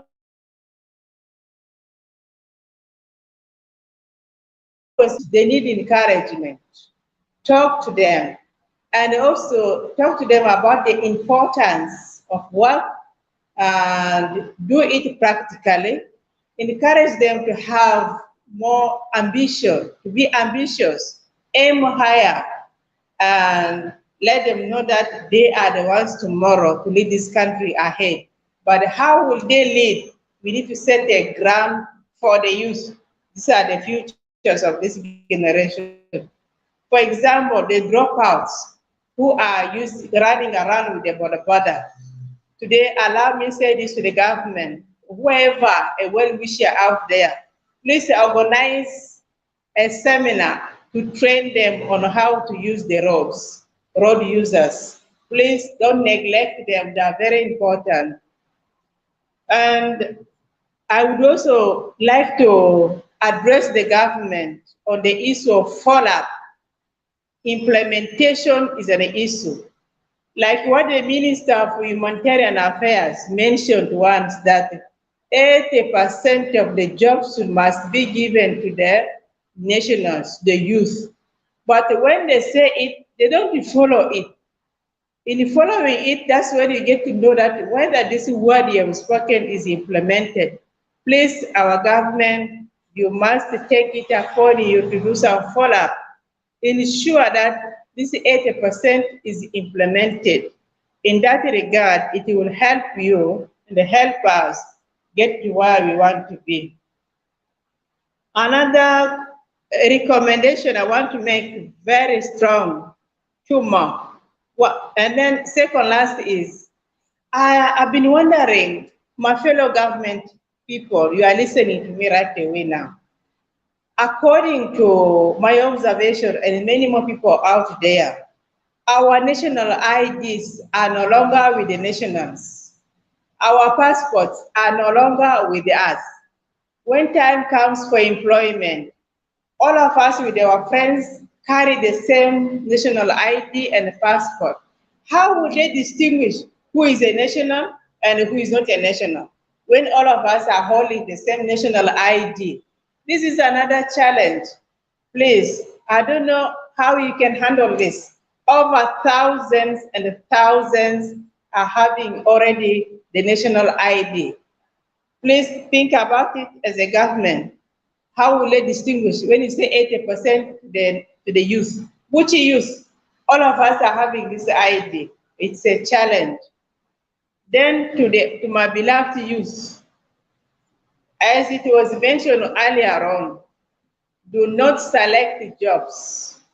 Manual job, dirty collar job is as good as white collar jobs. Pen is a white collar job. Love it, advance, get all the skills, and then manual work is the dirty collar job. If you have the two in hand, for me as an agriculturist, pen and hoe are the best for you in order to live the best life ever. If you fail to get a white collar job with your pen, use the hoe, the manual, and you will earn the best living. Do not choose jobs and think other jobs are better than the other jobs you think. Just like how the previous speaker had spoken.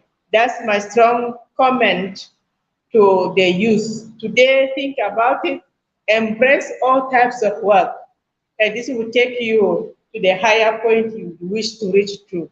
So those are my recommendations to the youth and to the government and to everybody. And finally, to the parents, I always want to say, don't leave parents out. Parents, train your children to learn and to love work when they are young.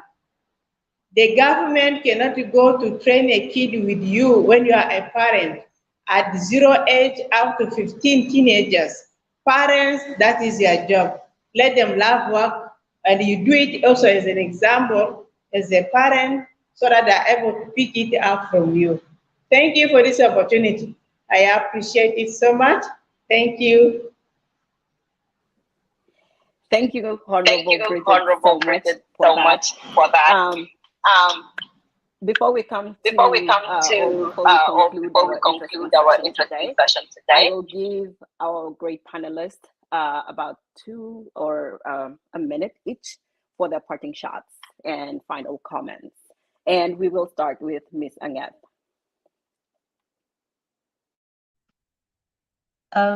Thank you, Achik. I think this discussion is really timely, and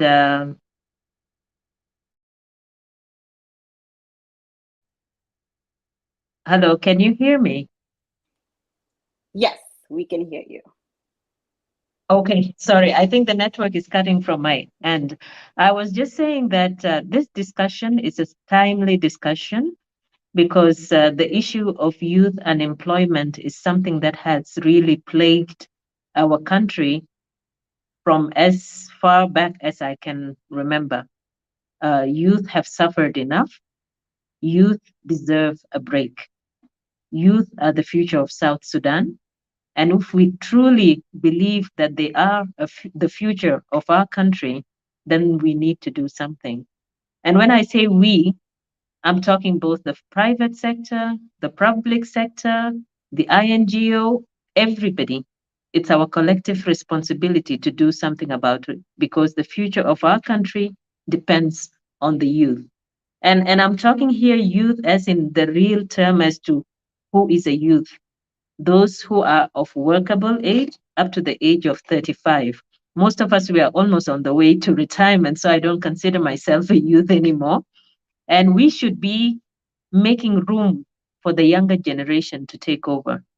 For example, when opportunities present itself, priority should be given to people who are already young, have the skills, and can serve for a much longer period in the system than some of us who are gradually being phased out. We do not have a succession plan in our country. And this is something that I really want to throw in there at the end of my conclusion, that we need a succession plan in the private sector. People should retire, make way for the youth to come in. Within government also, opportunities should be opened so that youth enter for the not P, sorry, P is now the UN language I'm using, for the grade 9 positions so that they enter the system where they rightfully belong and grow in the system. So the succession would come in there so that when a person of my age who would have reached the level of a DG or an undersecretary reaches retirement age, I am phased out and I make room for the younger people to continue serving the country. And the same would happen over the years, whether it's in the NGO world or in the private sector. So having a succession plan in the workforce is necessary. And I'm talking here in terms of technical workforce. I'm not talking politics. It's the technical workforce that I'm referring to. So let's take it forward. I don't believe this is the end of our discussion. We need to have more conversation. What can we do in our individual capacities to ensure that our youth are helped to have an opportunity to get into the workforce? If the information I provided, for example, on how they can make their CV rich and stand out can help them, then I should be willing to offer my help to review CVs whenever I'm able to. So through such forums, such as South Sudan Women Intellectuals Forum, we have experts there who can take up the role and take the time to look through the CVs, advise young people in how they can improve their CVs so that they can source of opportunities. Most of the time, I share whatever opportunities are there because I know there are many people who might not have access.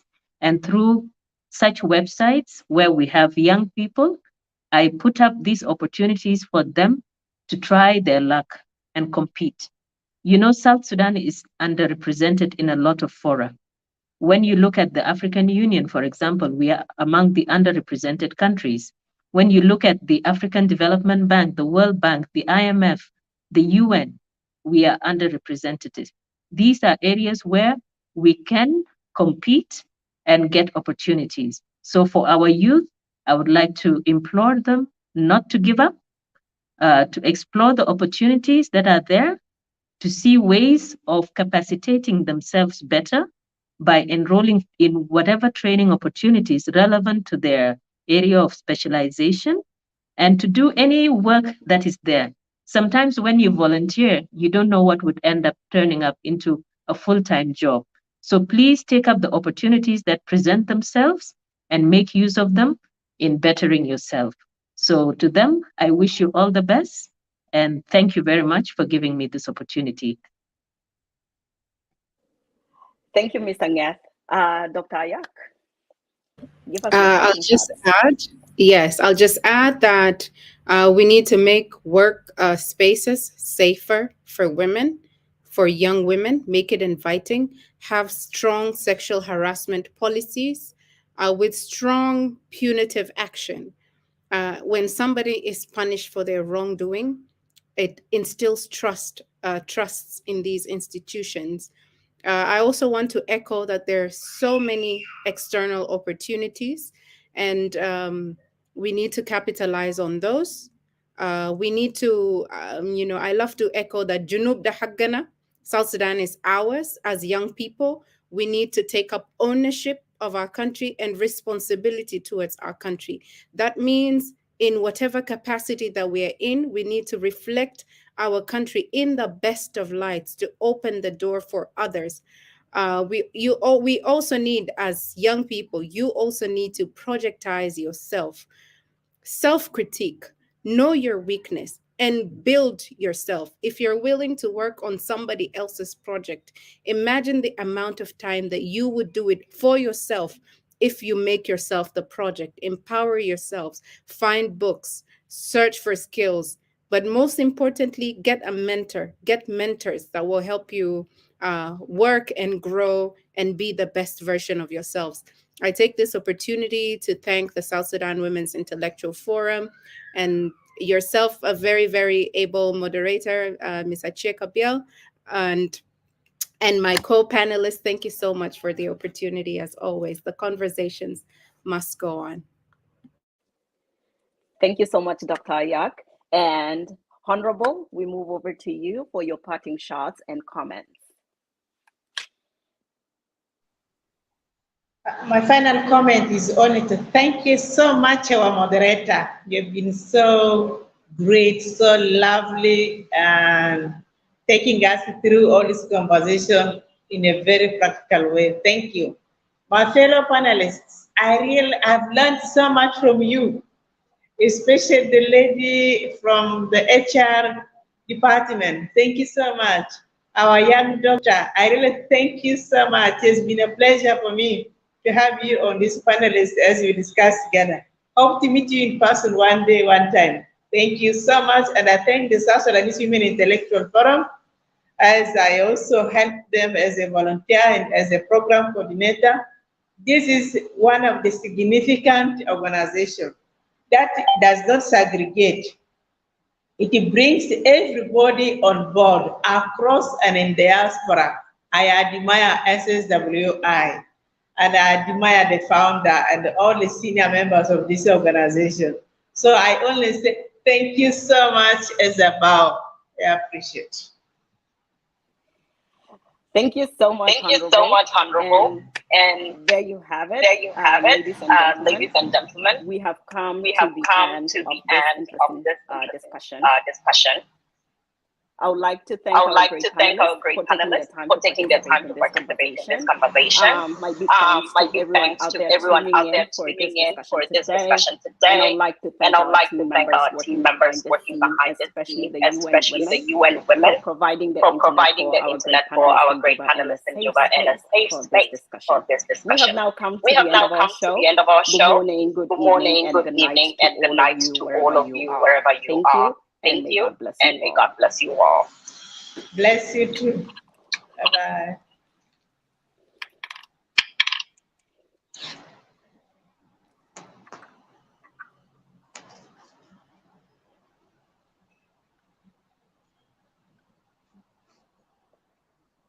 Yeah, so no problem, man. So, by the Makiso. Like, let me do our thing. Very so.